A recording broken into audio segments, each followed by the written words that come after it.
Hundreds of thousands of children could die this year due to the global economic downturn sparked by the coronavirus pandemic, and tens of millions more could fall into extreme poverty as a result of the crisis, the United Nations warned on Thursday.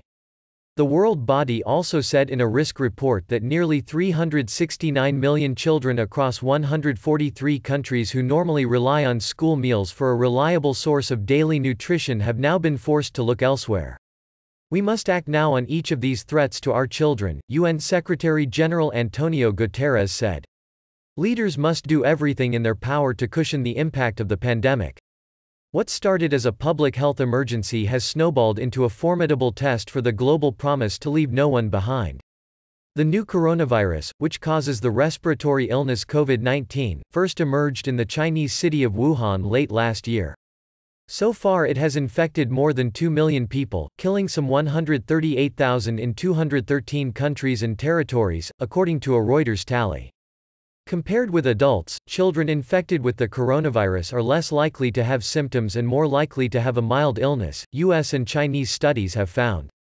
But the UN report warned that economic hardship experienced by families as a result of the global economic downturn could result in hundreds of thousands of additional child deaths in 2020, reversing the last 2 to 3 years of progress in reducing infant mortality within a single year.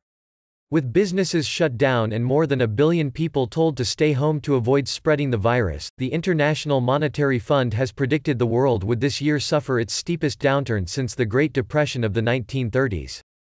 The United Nations said an estimated 42 million to 66 million children could fall into extreme poverty as a result of the coronavirus crisis this year, adding to the estimated 386 million children already in extreme poverty in 2019. The UN report on children also said 188 countries have imposed countrywide school closures, affecting more than 1.5 billion children. The potential losses that may accrue in learning for today's young generation, and for the development of their human capital, are hard to fathom, it said. More than two-thirds of countries have introduced a national distance learning platform, but among low-income countries the share is only 30%.